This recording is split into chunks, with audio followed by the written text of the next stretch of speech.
आणि ती इतकी व्हायरल झाली की मला स्वतः अजितदादांचा सुद्धा फोन आलेला, उद्धव ठाकरे साहेबांचा पण फोन आला होता. सर 8 दिवसात त्या सचिवांची बदली झाली. ग्रासरूट लेवलला तुम्ही जेव्हा काम करता त्यावेळेला ती व्यक्ती, त्याचा समाज, त्याचं घर, त्याचे घरातले आई वडील कसे सफर करत असतात. 3 ते 4 लोकांनी सर विदर्भ मराठवाड्यामध्ये आमच्यासारख्या शिक्षकांनी आत्महत्या केली. वातावरण पण इतकं तंग होतं त्यावेळेला की ते 1-2 अपशब्द माझ्याशी बोलले. मग मी ना त्यांना असं सुनावलं ना त्या सरांना, मला ते बरोबर तावडीत सापडले. ज्यावेळी एखादा असं मुलं आपल्याला आई म्हणतं त्यावेळी काय वाटतं? म्हणूनच ती मुलं सर दिव्यांग आहेत ना, काही त्यांचा स्वार्थच नसतो ना, पूर्ण निस्वार्थी आणि निष्पाप ही मुलं असतात. पण हा मतिमंदत्व हा आजार नाहीये, ही एक अवस्था आहे.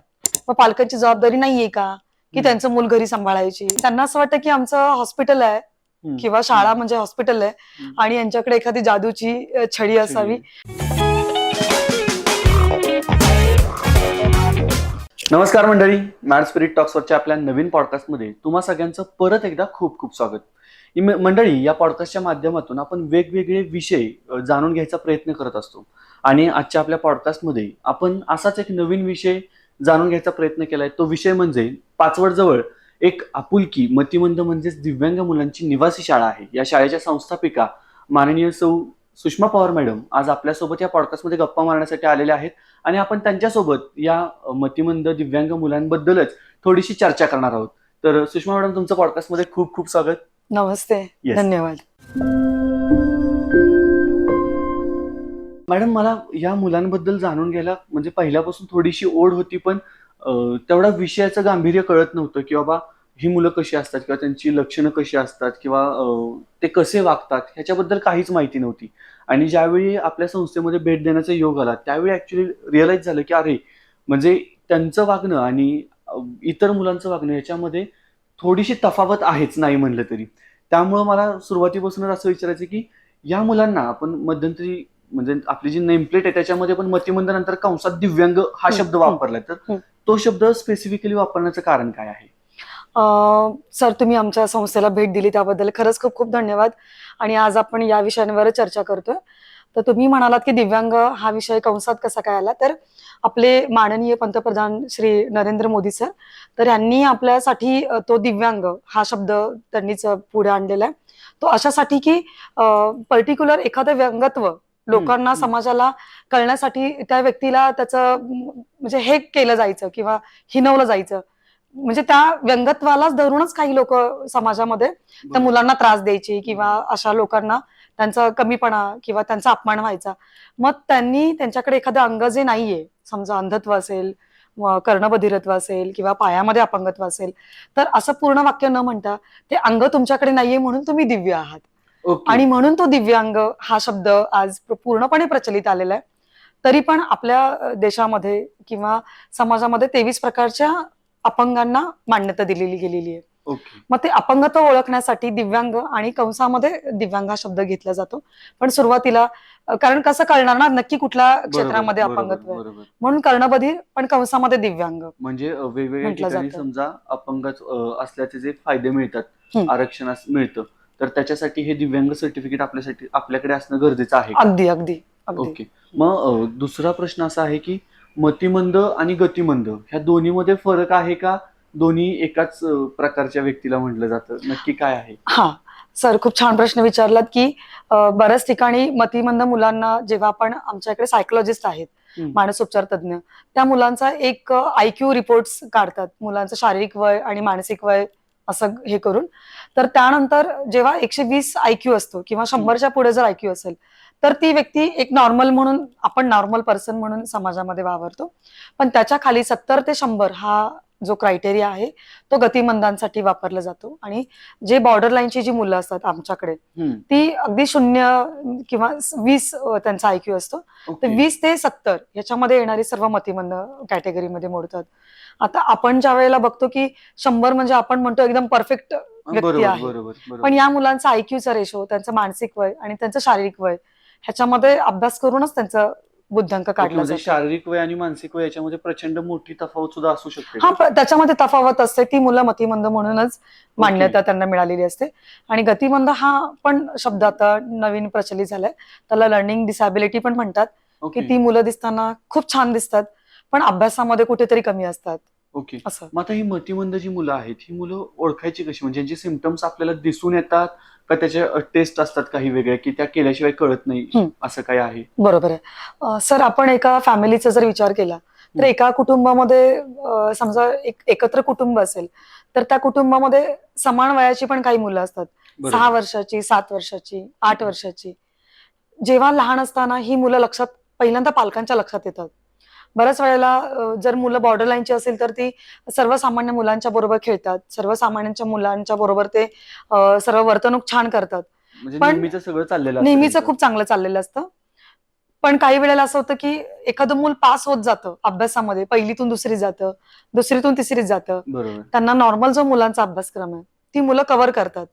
पण ज्या घरामध्ये असं मूल असेल हं, मतिमंद, हं. तर त्या घरातल्या त्या आई-वडिलांच्या लगेच लक्षात येतं, की आपलं मूल थोडंसं कुठेतरी कमी आहे. ओके. मग ओके. जागरूक पालक असतात त्यांना पहिलाच म्हणजे 1लीला असतानाच कळतं, की आपलं मूल कुठल्या म्हणजे तरी वयाच्या ठिकाणी कमी आहे. साधारणपणे 7व्या-8व्या वर्षी आपल्याला हे हां, कळू शकतं. कळू शकतं. आणि ओके. जी मुलं सिव्हिअर असतात, हां. सिव्हिअर म्हणजे जन्म झाल्यानंतरच काही मुलं लक्षात येतात, ओके. की ती पूर्ण सिव्हिअर असतात, ती झोपलेली असतात.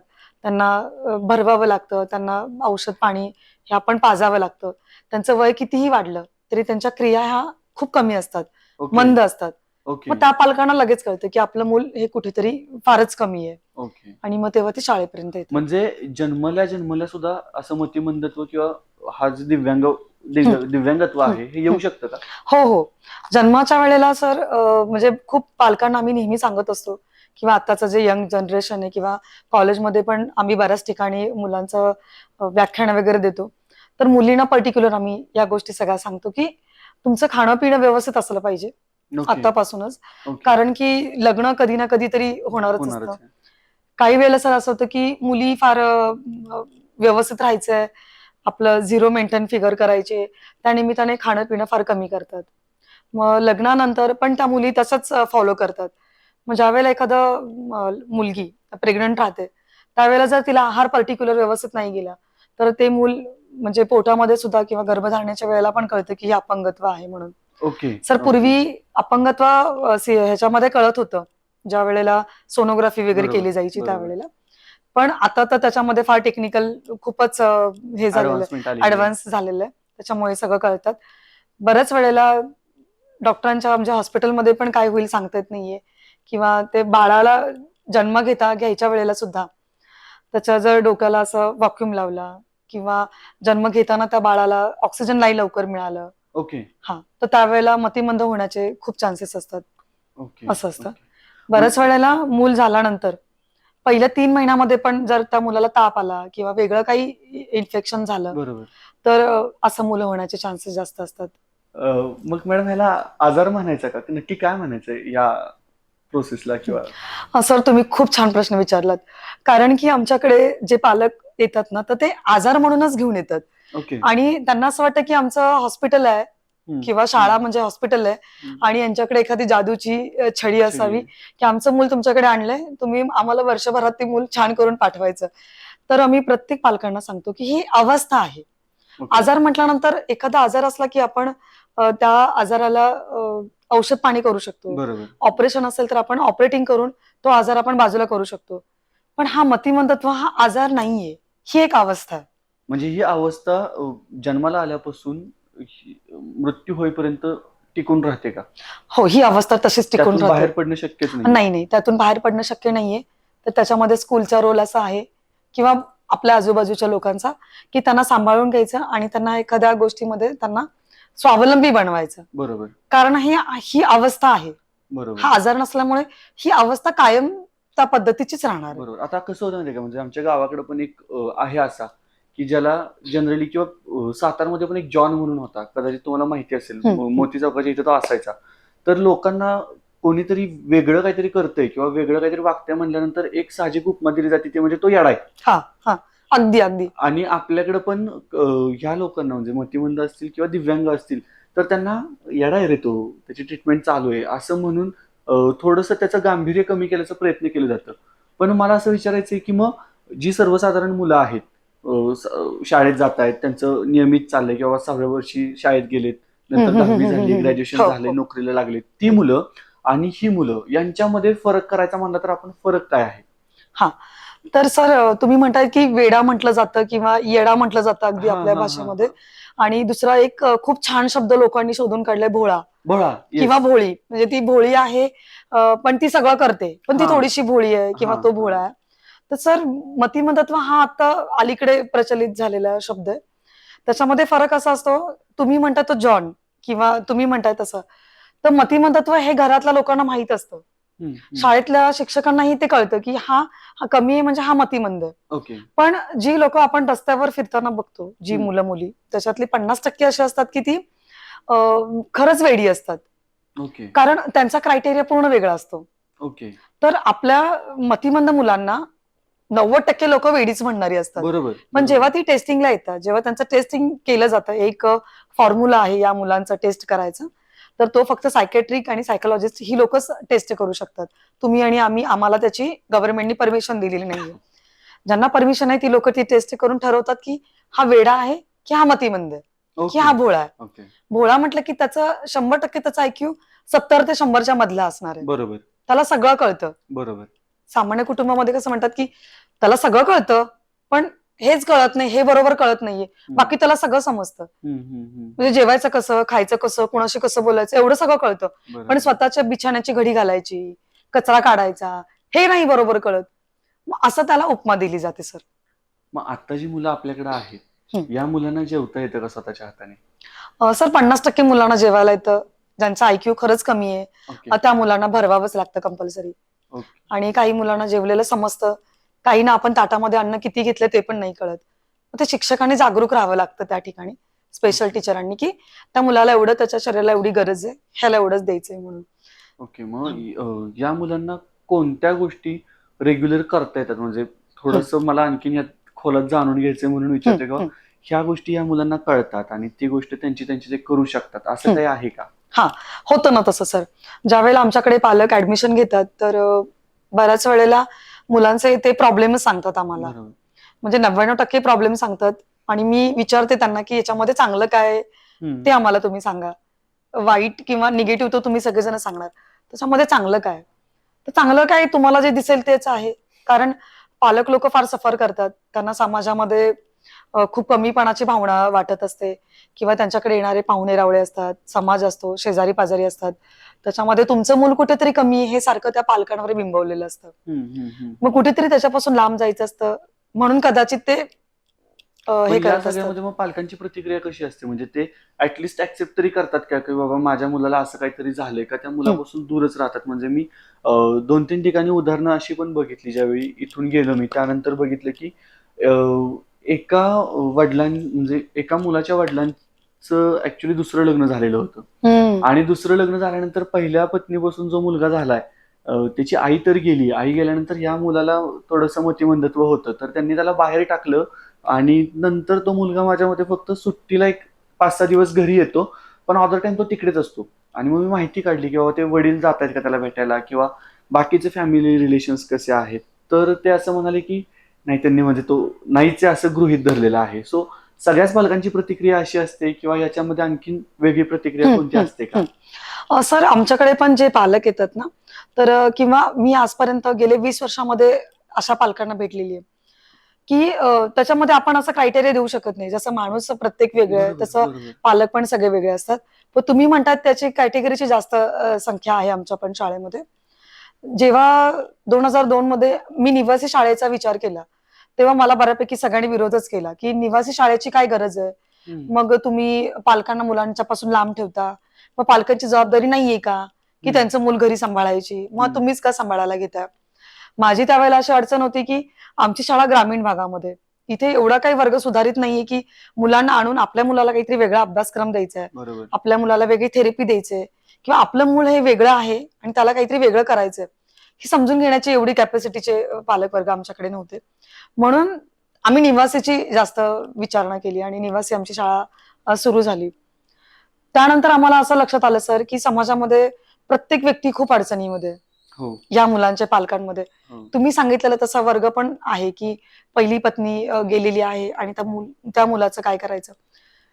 20 वर्ष झाली आमच्या शाळेला साधारण. 20 वर्षापूर्वी ही मुलं समाजामध्ये 1 वर्षाची असणार आहेत, बरोबर. 1 वर्षाची असणार आहेत. तेव्हा मी शाळा सुरू केली होती किंवा निवासी शाळा चालू होती. तेव्हा त्या मुलांचं गांभीर्य कुणालाच नव्हतं, कारण तेव्हा त्या मुलांचं वय 1 वर्ष होतं. पण त्या 1 वर्षाची मुलं जेवढी समाजामध्ये असणार आहेत, ती आज 20 वर्षाची झालेली आहेत. आणि प्रत्येक कुटुंबामध्ये काही ठिकाणी मला मागे खूप चांगला एका नगराध्यक्षांचा फोन आलेला आपल्या सातारा जिल्ह्यातला, की असं एक मुलगा आहे, आई हार्ट अटॅकने गेली, वडिलांना पॅरालिसिस झालाय आणि कोणच नाही त्यांना सांभाळायला. बर. तर मॅडम तुमच्याकडे त्या मुलाला घेऊ शकता का? मोठ्या मुलांचं आमच्याकडे अजून काही युनिट नाहीये. मी म्हटलं मॅडम मी तुम्हाला 1-2 शाळा सुचवते, तुम्ही प्लीज तिथं तुम्ही पाठवा. मग असे प्रॉब्लेम निर्माण व्हायला लागलेत आता. आणि जेव्हा 20 वर्षापूर्वी ही परिस्थिती होती, की त्या मुलाला कोणी बघायचं, मग आई वडील नसल्यानंतर काय करायचं, मग हे समाजामध्ये सर प्रश्न निर्माण होतात. आणि काही पालक असे असतात की मुलावर खूपच प्रेम करतात, म्हणून ते त्याला शाळेमध्ये पाठवत नाहीत, स्पेशल एज्युकेशन घेऊन देत नाहीत.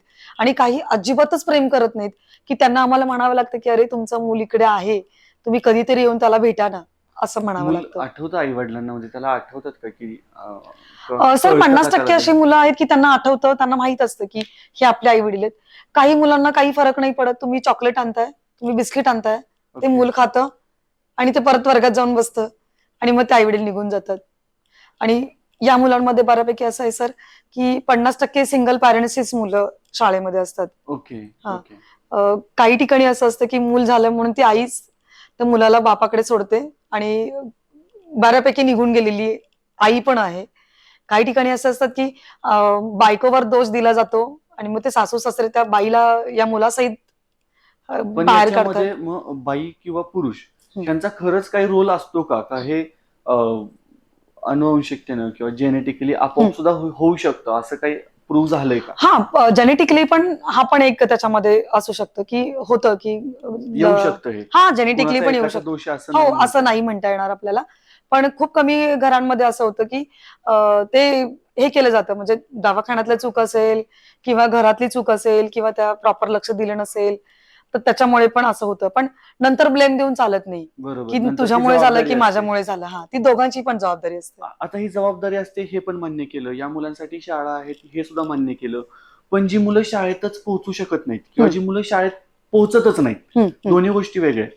तर मग त्या मुलांचं काय होतं? सर आमच्या शाळेमध्ये तर आम्ही एक खूप छान उपक्रम राबवलेला आहे, की ज्या मुलांचं ऍडमिशन आमच्या शाळेपर्यंत होत नाही किंवा ऍडमिशन घेतलं जातं, पण ते मूल आपल्यापर्यंत येत नाही हं, किंवा निवासीला खूपच सिव्हिअर असतं, झोपलेलं मुलं असतात. हं. मग ते आपल्या या मुलांमध्ये मिक्स होत नाही. मिक्स होत नाही किंवा आमच्याकडे तेवढी मॅनपॉवर नाही की आम्ही त्या मुलांना आपल्या जवळ घेऊ शकतो. बरोबर. तर आम्ही त्यांना मग होम बाउंड प्रोग्राम देतो सर. मग ओके. आमचे विशेष शिक्षक तर घरापर्यंत जातात पण आठवड्यातून हे एकदा. होतच नसेल. हा. म्हणजे आता काही असे असतील किंवा जिथपर्यंत तुम्ही पण पोहोचू शकत नसाल. हं, काही लिमिटेशन्स असतील, काय असतील किंवा ते तुमच्यापर्यंत पोहोचू शकत नसतील. हं. मग अशा मुलांच्या समस्या काय असतात? समस्या म्हणजे सर त्या मुलांचं जे काही आपण म्हणतो की एज्युकेशन लेवलमध्ये मुलांनी शिक्षणच घेतलं पाहिजे. बरोबर. त्यांनी त्याच गोष्टी केल्या पाहिजेत त्यांच्या बरोबर. विद्यार्थी दशेमध्ये. बरोबर. तर त्या मुलांसाठी तर आम्ही काही करू शकत नाहीये. पण आम्ही असा विचार करतो की ठीक आहे बाबा, नाहीच काही आपण तिथपर्यंत पोहोचू शकत, तर त्या मुलांच्या सर समस्या खूप वाढतात. पण आता गव्हर्नमेंटने असा रूलच काढलेला आहे की शालाबाह्य मूल दिसलंच नाही पाहिजे. ओके. मग त्या प्राथमिक शाळांमध्ये ते शिक्षक आमच्या कॉन्टॅक्टमध्ये असतात. ओके. आता समजा ओके. आम्ही मान खटावपर्यंत पोहोचू शकत नाहीये हां. आणि तिथले पण इथे येऊ शकत नाहीये.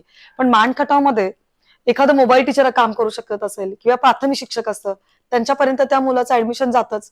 ओके. मग ते कुठल्या तरी जवळच्या शाळेची शिक्षकांशी म्हणजे शासनाच्या वतीने करतात. सुद्धा तेवढ्या मोठ्या हा प्रमाणावरती हा हा सगळं हा डिटेक्ट करायचं चाललेलं आहे. चाललेलं आहे शासनाच्या वतीने. ओके. आता दुसरं असं होतं, की म्हणजे आता मी पण थोडंसं मुलांना शिकवतो. तर माझ्या लक्षात येतं, की मुलं घरी जाऊन ज्यावेळी येतात, त्यावेळी ते पाठीमागचं थोडंसं विसरलेले असतात. हं, हं, ही मुलं ज्यावेळी सुट्टीला जातात, हं. दिवाळीला जात असतील, हं, गणपतीला जात असतील किंवा आणखीन ज्यावेळी शैक्षणिक वर्ष संपतं, तो तर पुढचा प्रश्न आहे. हं.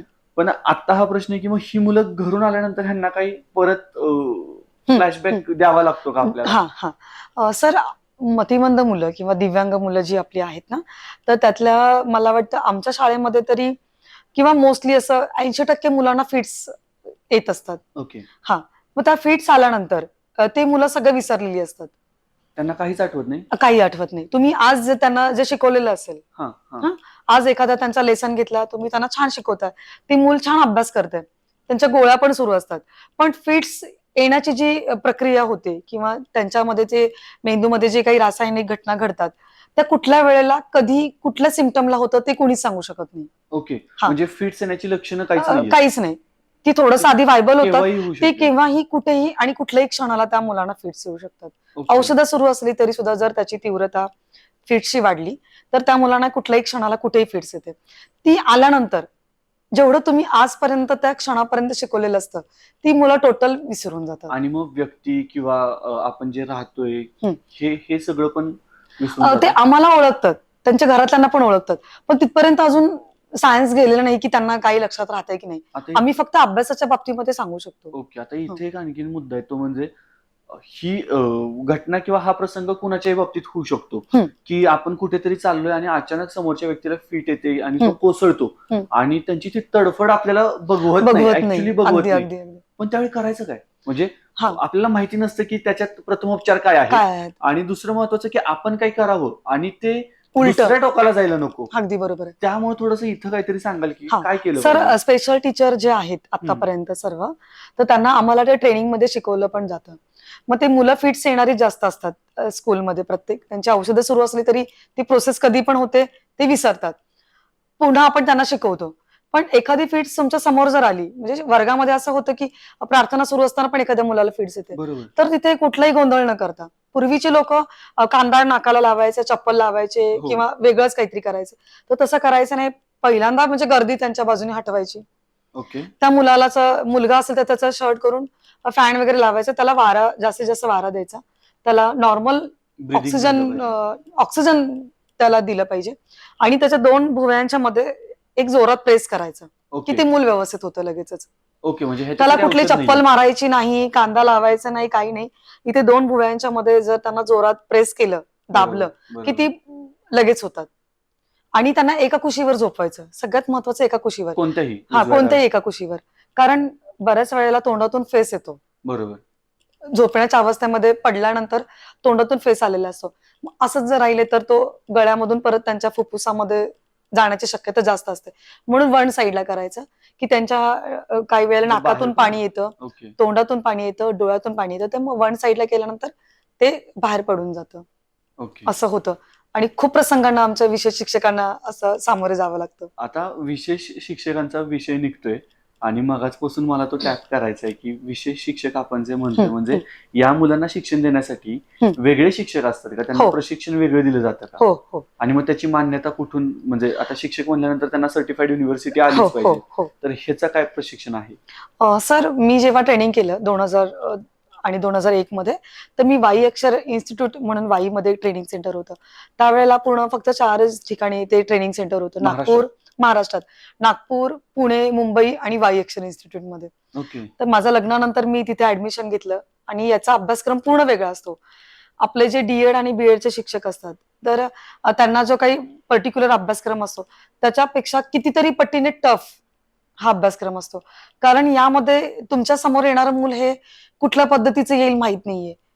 म्हणजे मल्टिपल डिसॅबिलिटीचं मूल तुमच्या समोर येऊ शकतं की बरोबर. ज्याला कर्णबधिरत्व आहे बरोबर. प्लस मतिमंदत्व आहे. मग त्या मुलाला ओके. तुम्ही कसं बघाल? हो, अंध आता आहे. मी पण बघितलं की काही मुलांना बोलताच येत नाहीये पण त्यांना हा. समजतंय सगळं, हा. असं हे होतं. त्यामुळं मग कसं डील करायचं असतं मॅडम यांच्याशी? मग ते काही वेळेला पालक यांच्याकडे जातात, त्याला दिसत नाही म्हणून घेऊन जातात. मग डॉक्टर म्हणतात की त्याला दिसत नाहीये प्लस त्याला मतिमंदत्व पण आहे. मग आमच्याकडे येणारे अपंगत्व पण अपंग प्लस मतिमंद, अंध प्लस मतिमंद, कर्णबधिरत्व प्लस मतिमंदत्व किंवा बोलता येत नाही प्लस मतिमंदत्व. मग ज्या वेळेला आपल्याकडे मल्टिपल डिसॅबिलिटीची मुलं येतात, मग त्यांना हँडल करण्यासाठी हा पण अभ्यासक्रम आम्हाला त्या ठिकाणी शिकवला जातो. आणि विशेष शिक्षक त्यांना विशेष आश्रम अशासाठी म्हटलं जातं की मुलांना पण विशेष म्हटलं जातं ना, विशेष मुलांची शाळा. ओके. मग विशेष आहेत, दिव्यांग आहेत, मग त्यांना शिकवणारा शिक्षक सुद्धा तेवढंच हाय क्वालिटीचं शिक्षण घेणारा व्यक्ती असावा लागतो.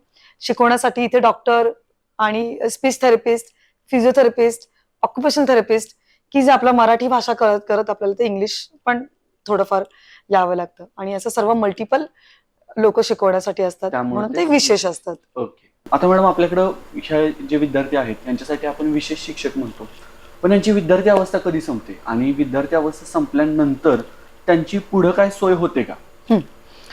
सर विद्यार्थी अवस्था तर आपल्या शासनाने एक तो नियम लागून घेतलेला आहे की 18 वर्षापर्यंतची मुलं आपल्या विद्यार्थी अवस्थेमध्ये असतात. ओके.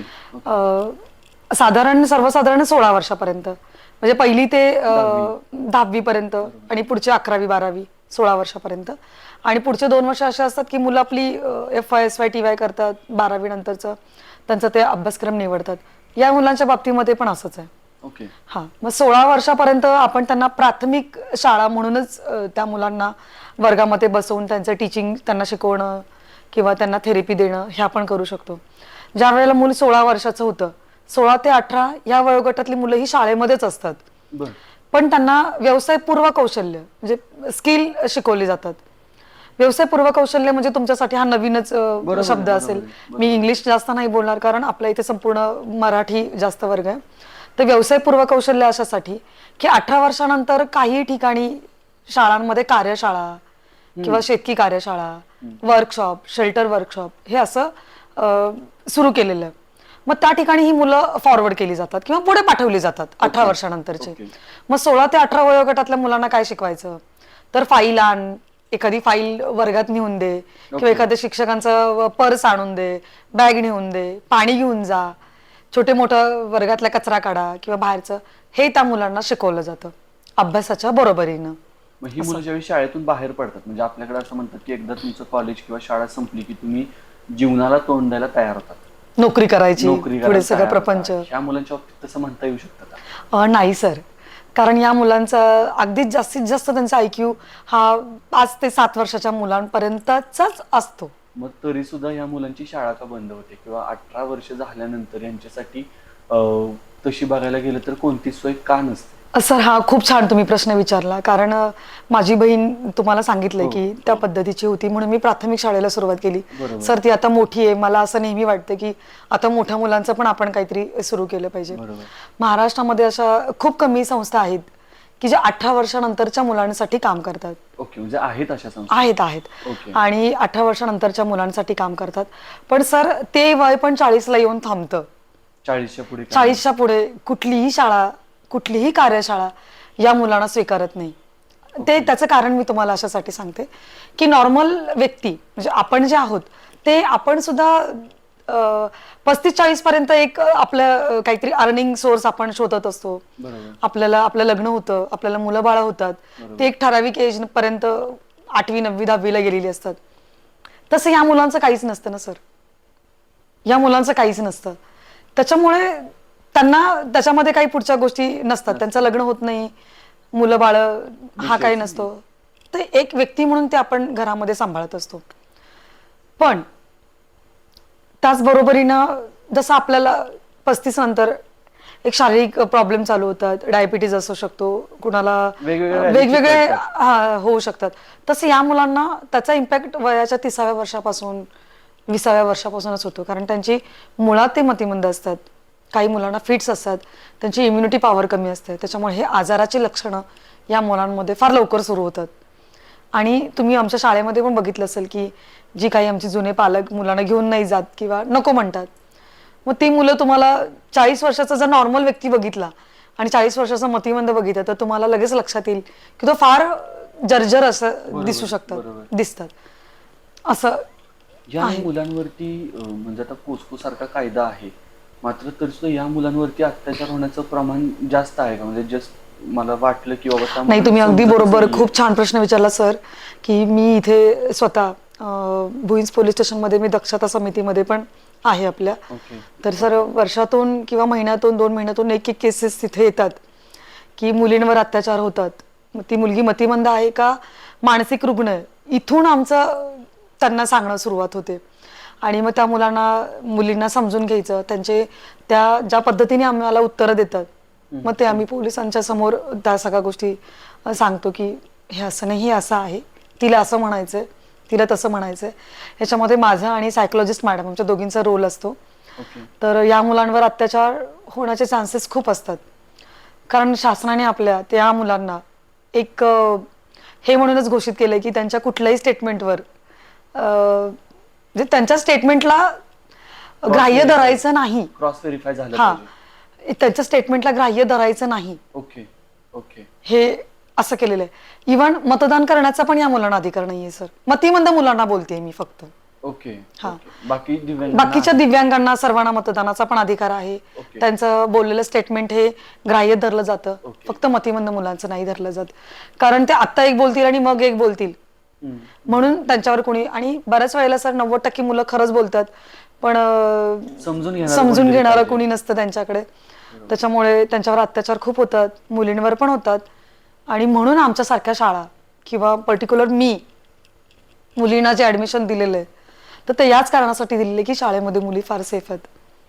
पण मग 40 वयानंतर या मुलांचं काय पुढं? बेभरोशा. आणि 1-2 ठिकाणी महाराष्ट्रामध्ये फक्त 1-2 ठिकाणीच 40च्या पुढची मुलं घेतली जातात, की जी कायमस्वरूपी तिथंच त्यांचं वास्तव्य. मग काही त्यांना पेमेंट त्या संस्थेला पेड करावं लागतं. ते अशासाठी की शासन पण या मुलांना काही करत नाही, देत नाही किंवा बघत नसतं. मग या मुलांचं पुढे काय होणार? आता 40च्या पुढे जर वय गेलं असेल तर काही घरामध्ये पालक राहत पण नाहीत. काही इन्सिडेंट्स घडून त्यांचा मृत्यू होऊ शकतो किंवा ते फारच वयस्कर झालेले असतात. मग या मुलांना सांभाळल्यानंतर फार अवघड होत जातं.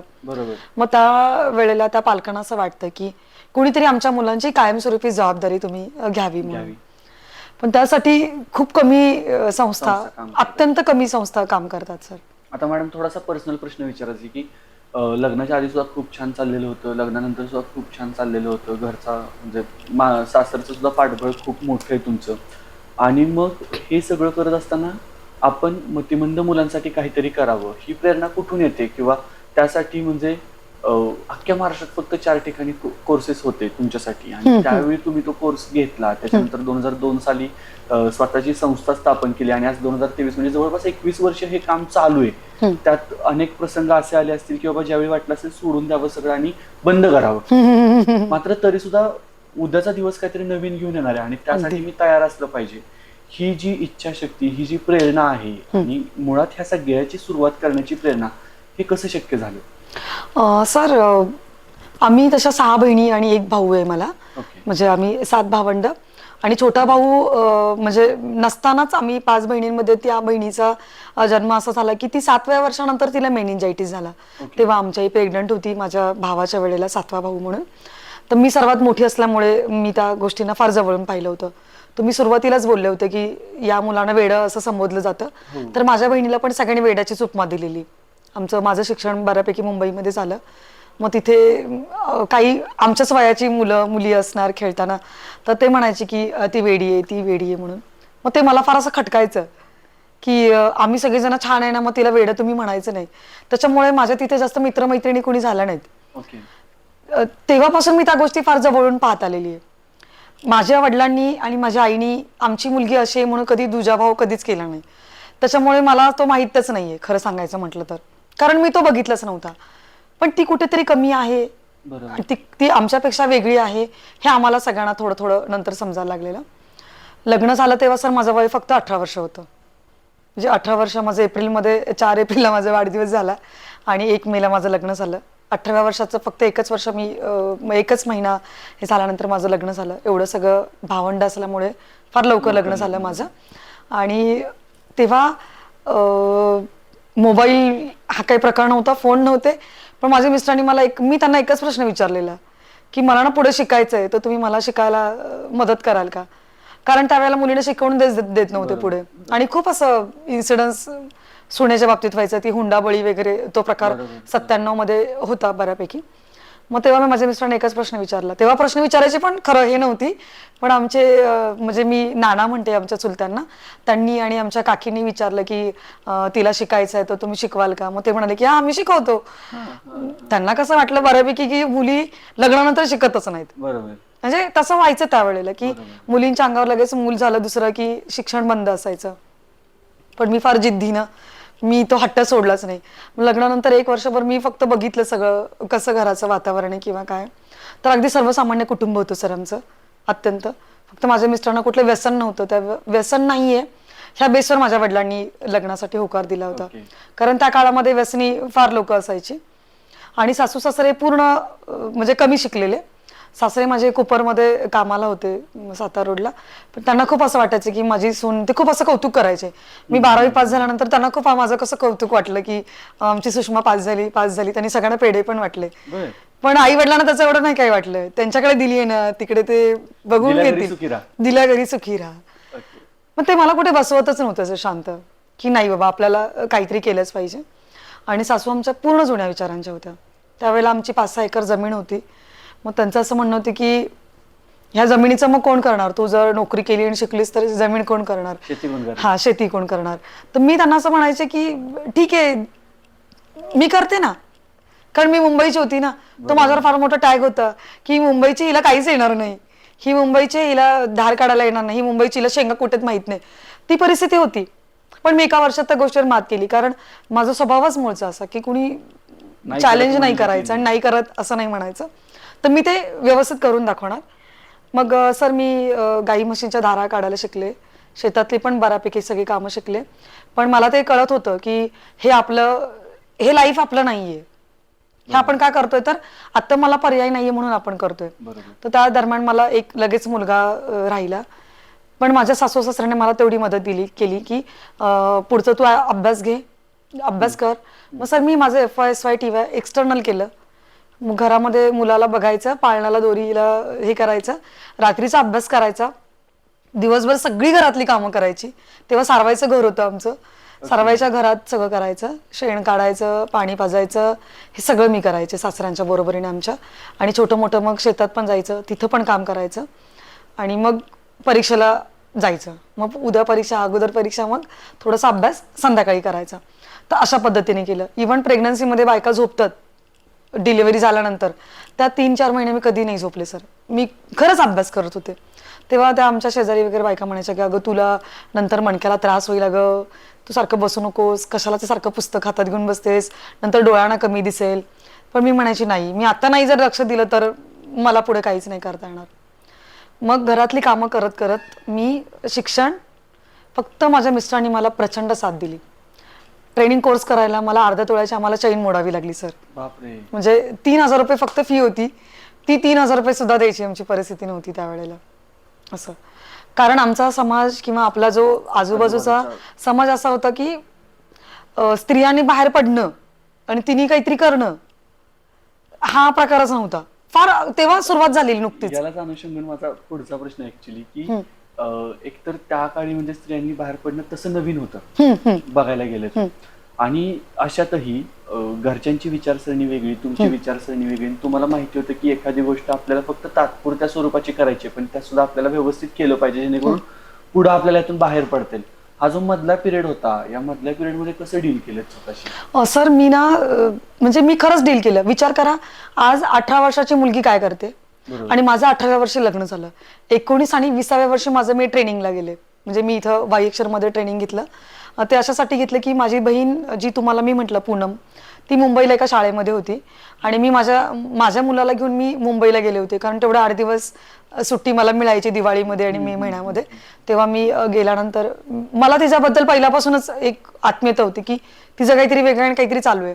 आमची आई पण हुशार असल्यामुळे आईने तिथं अशा स्कूलमध्ये टाकली होती. मग तिथे गेल्यानंतर त्या मॅडमनी पण म्हणजे पूनमनी सगळ्यांची ओळख करून दिली, माझी दिदी आली. मग त्यांचं मी पॅम्पलेट वाचलं. मग तिथे मला त्या शाळेचं नाव इथलं सापडलं. एक आनंद वाटला की साताऱ्यात नाहीये ती स्कूल जिथे मला ट्रेनिंग घ्यायचं, ते वाईमध्ये. म्हणजे मला वाई मला माहित नव्हती लग्नानंतर, पण मी शोधलं माझ्या मिस्टरांना घेऊन. जवळ आहे. खूप मला आनंद झाला की मला पुण्याला मुंबईला घरची पाठवणार नव्हती ही काळ्या दगडावरची रेष. कारण एवढी मॅच्युरिटी घरातल्या लोकांमध्ये नव्हती की जा आणि तू तिथे राहा आणि मग ट्रेनिंग घे. घरातली कामं होती, मुलं होती. मग सर मी ते खूप सफर केलं. पण एक होतं, तेव्हा मी इतकं डोकं लावलेलं ना, मला ते कळालं होतं की माझ्या सासू सासऱ्यांना काय आवडतं आणि माझ्या मिस्टरांना काय आवडेल. तर मी त्यांना असं पटवलं मिस्टरांना की मला असं वाटायचं ना कुठेतरी काम करावं, काहीतरी करावं, मशीन क्लास करावा किंवा एखाद्या दुकानामध्ये जाऊन म्हणजे पैसे कमवायचे, एवढं मला फार वाटायचं की आपल्याला काहीतरी करायचंच आहे म्हणून बस. पण माझ्या मिस्टरांची अट होती ना की असं कुठे पण काम नाही करायचं. त्याच्यामध्ये पण त्यांनी मला 2 चॉईस टाकल्या होत्या, एकतर बँकेत नोकरी करायची ना तर शिक्षिका व्हायचं. आईंना म्हणजे सासूबाईंना विचारलं तर त्या म्हणाला तू ट्रेनिंगला जाणार, मग इथं कोण बघायचं सगळं, आम्हाला नाही जमणार करायचं. मग मला हा वाईचा पर्याय पण छान होता, माझ्या बहिणीसाठीच मला काहीतरी करायचं होतं. मग माझ्या मिस्टरांनी मी तिकडे बघून आलो. पण त्यांना आवडेल ते मी त्यांना बिंबवत गेले. मी सासूबाईंना एकच सांगत गेले. आणि जेव्हा विचार करा सर, एखादी गोष्ट आपण सातत्याने सांगतो, बिंबवतो, दुसऱ्यांना बिंबवायचं म्हणजे पहिल्यांदा आपल्याला पण ते माहित असलं पाहिजे. मी एकच बिंबवत गेले की बघा आई, मी ना तिथे ट्रेनिंग घेतलं ना तर ह्या मुलांच्या शाळा फार कमी असतात, मग मी इथेच वाईमध्येच मी नोकरी करणार. मला माहिती नव्हतं की वाई अक्षरला मला नोकरी लागेल का म्हणून, पण मी त्यांना, कारण त्याच्याशिवाय मला बाहेर पडता येणार नव्हतं, मग मी त्यांना सांगत गेले की मी ना इथेच वाईच नोकरी करणार.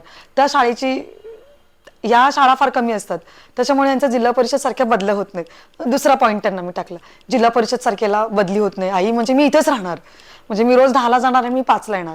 त्या म्हटल्या मग ठीक आहे, असं असेल तर मग कर तू. सासूला सुद्धा मॅनिप्युलेट कसं करायचं स्पेशल क्लास मॅडम घेणार आहेत, तर ज्यांना हवं असेल त्यांनी संपर्क साधा. हा सर, मी थोडस असं बोलत गेले.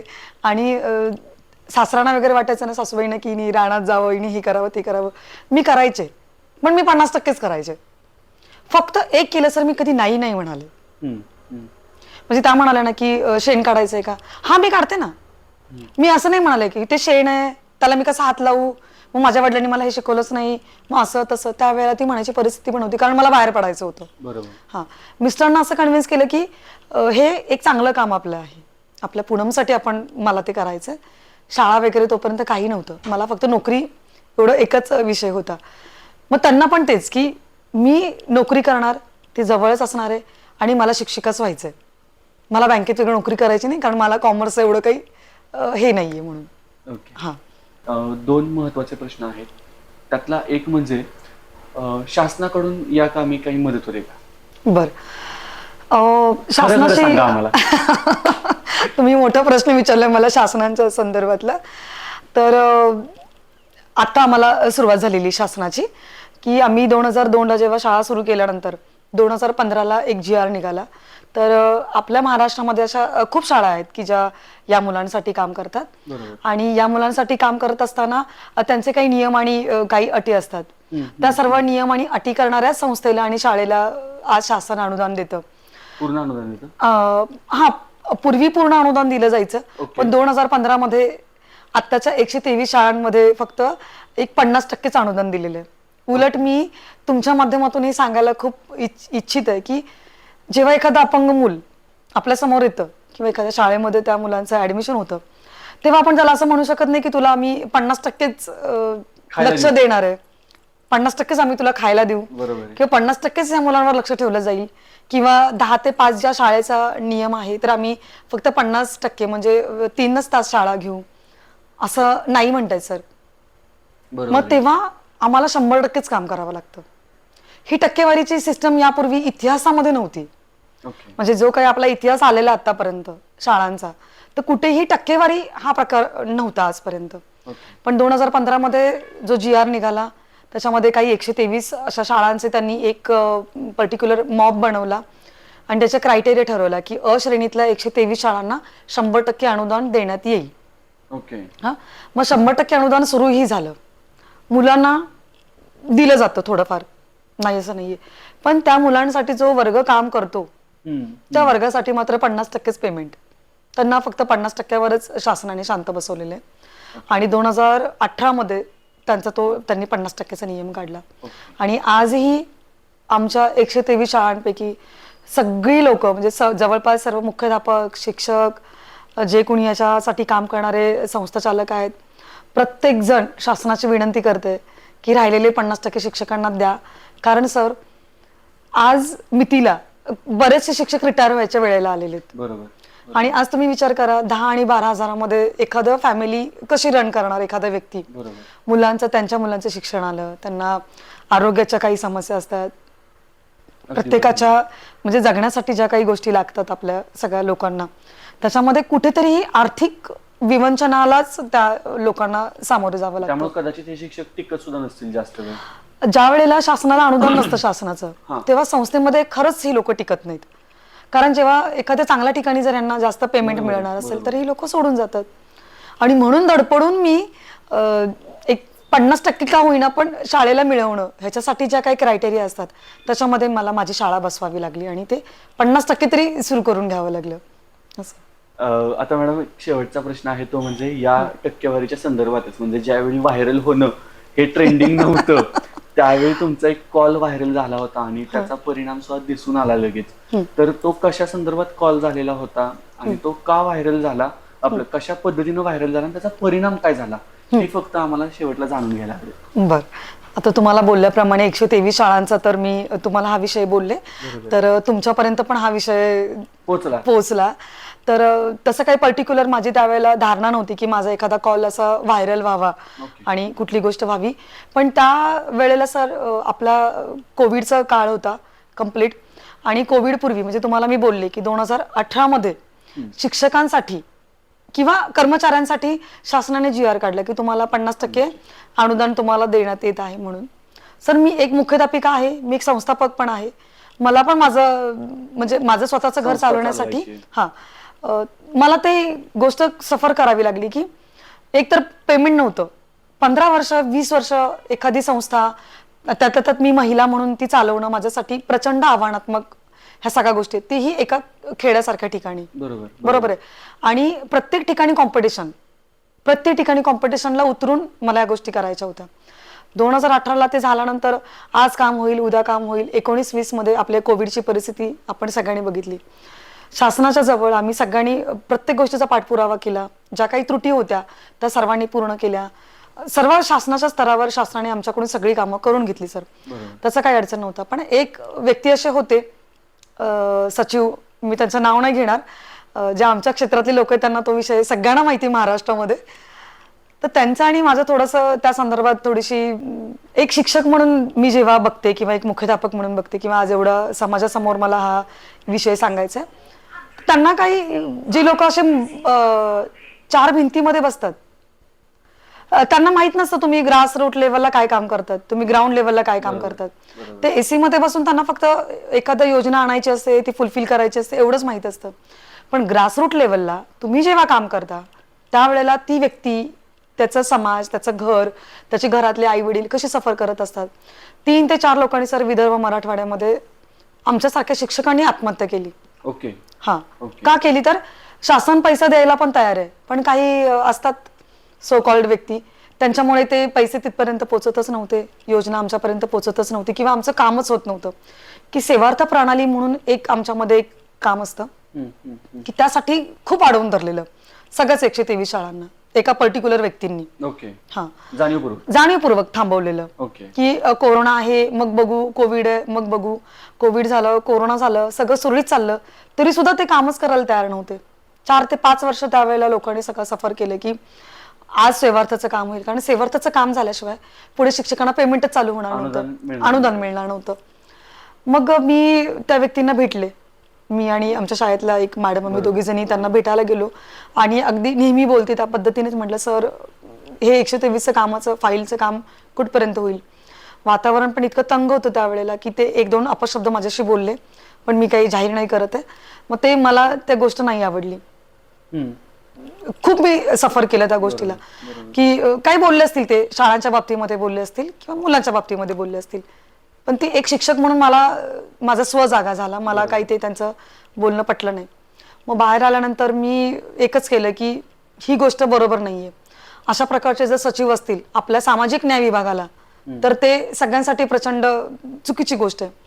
मग घरी आल्यानंतर मी माझ्या मिस्टरांना ही गोष्ट सांगितली की म्हटलं मला ना या गोष्टी पटल्या नाहीयेत, कारण मंत्रालयासारख्या ठिकाणी सर इथून जायचं 4-5 हजार रुपये प्रत्येक वेळेला आपण खर्च करायचे, प्रत्येक शिक्षक आपल्याकडे आशेने बघणार, महाराष्ट्रातला प्रत्येक शिक्षक वर्ग आपल्याला फोन करून विचारणार की मॅडम कुठपर्यंत काम आलंय, काय झालेलं आहे. सर्व संस्थाचालक टेन्शन मध्ये, विद्यार्थी त्यांच्या दशेचं काम आपल्या भरोशावर, शिक्षक आपल्या भरोशावर. मग त्यांनी असं उत्तर दिल्यानंतर मला ती गोष्ट जरा खूप हर्ट झाली. हर्ट म्हणजे प्रचंड हर्ट झाली. मग मला एका शिक्षकांचा दरम्यान फोन आला यवतमाळच्या, आणि मला त्यांनी, मी त्यांचं नाव त्यांचं पण नाही सांगणार, त्यांनी मला असा कॉल केला की पवार मॅडम काय झालं हो, तुम्ही काल गेलेला आणि सचिवांच्या समोर काय झालं का, आपल्या फाईल कुठपर्यंत आलेली फाईल आहे. मग मला ना तो रागच आला जो थोडासा राग म्हणजे एक ठराविक लोकांनीच मंत्रालयात जायचं, एक ठराविक लोकांनीच सफर करायचं. आज 2-3 हजार शिक्षक वर्ग, 2-3 हजार कर्मचारी वर्ग, इतर कर्मचारी वर्ग संस्था चालक नाही म्हटलं तरी 100-150 संस्था चालक आहेत. बरोबर, बरोबर. त्यांच्या प्रत्येकाच्या 5-5, 4-4 शाळा आहेत. आणि ज्याने त्याने आपल्याला एका लेडीजला आणि मला तो विचारायचा प्रश्न की काय झालं काय झालं काय झालं. मग मी ना त्यांना असं सुनावलं ना त्या सरांना, मला ते बरोबर तावडीत सापडले. मग मी त्यांना असं बोलले की घरात मध्ये बसून शासनाची कामं होणार नाहीत. बरोबर. आपल्याला लढलं पाहिजे, तिथपर्यंत गेलं पाहिजे. आपली फाईल का थांबवली ते विचारलं पाहिजे, कशासाठी थांबवली ते विचारलं पाहिजे. बरं, आज आपल्याला शासन तर 100% द्यायला तयार आहे, बरोबर. 50% पण द्यायला तयार आहे. मग पर्टिक्युलर अधिकाऱ्याने आपली फाईल का थांबवली आपण नको विचारायला त्याला की काय बाबा तुम्ही, आमचं काय प्रॉब्लेम आहे, काय अडचण आहे. मग त्या दरम्यान ते मी 15 मिनिटं त्यांच्याशी जे काही बोलले किंवा जी भडास काढली, मी भडासच काढली. मी माझं सगळं मत व्यक्त केलं त्या ठिकाणी. बाहेर असा खूप सुंदर पाऊस होता, खूप जोरात पाऊस होता आणि मला तो राग आलेला ना, तो राग मी खूप व्यक्त केला सर. म्हणजे मी अशासाठी व्यक्त केला की याच्यातून काहीतरी क्रांती होईल आणि लोक खरंच थोडंसं पेटतील आणि जातील तिथपर्यंत विचारायला जाब. ते सगळं उलटच झालं. त्यांनी काय केलं, माझं जे बोलणं एका चांगल्या व्यक्तीला ऐकवलं. ते म्हणाले एकदम व्यवस्थित आहे, कुठेही माझ्याकडून एकही शब्द वाईट गेलेला नाहीये, पण जे खरं आहे ते माझ्याकडून त्याच्यामध्ये गेलं. त्या व्यक्तीनं ती क्लिप म्हणजे मला त्यांचा 7 वाजता फोन आला, 8 वाजेपर्यंत संपूर्ण महाराष्ट्रामध्ये व्हायरल केली, संपूर्ण महाराष्ट्रामध्ये.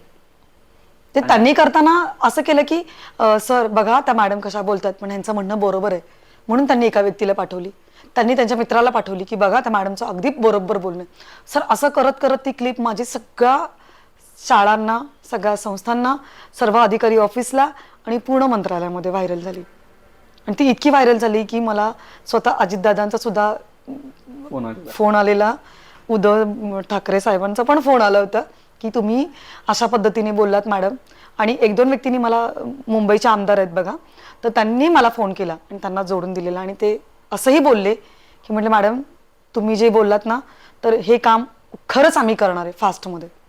सर 8 दिवसात त्या सचिवांची बदली झाली आणि सगळ्यात पहिलं सेवार्थाचं काम फक्त आमच्या शाळेचं मी करून घेतलं.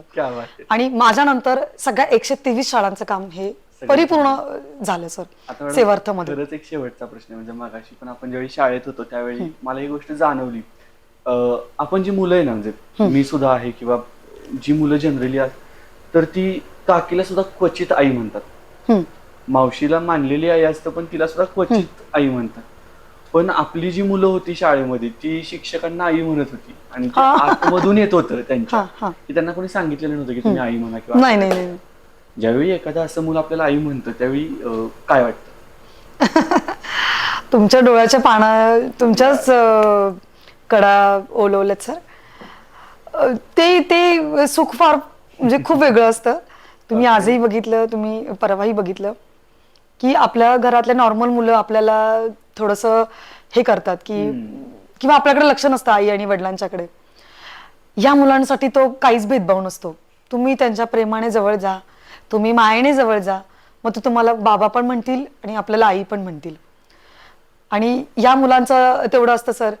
म्हणूनच ती मुलं सर दिव्यांग आहेत ना, की त्यांना दिव्य आहेत ती. आणि त्यांना हे नसतं की काही त्यांचा स्वार्थच नसतो ना, पूर्ण निस्वार्थी आणि निष्पाप ही मुलं असतात. मॅडम आपण या पॉडकास्टमध्ये इथेच थांबूयात. आणि प्रेक्षकांना माझी विनंती आहे की आपुलकी नावाची संस्था पाचवडमध्ये काम करते आणि समजा तुम्हाला असं वाटत असेल की आपल्या परीनं आपण हनुमानासारखं मोठं काम नाही तर आपला खारीचा वाटा आपल्याला उचलायचा, तर आम्ही डिस्क्रिप्शनमध्ये आपुलकी संस्थेचे कॉन्टॅक्ट डिटेल्स दिलेले आहेत. तुम्ही त्यांच्याशी संपर्क करू शकता आणि त्या माध्यमातून जर आपल्याला काही मदत करावीशी वाटत असेल तर नक्कीच तुम्ही मदत करू शकता. पुन्हा एकदा धन्यवाद मॅडम. धन्यवाद. धन्यवाद सर.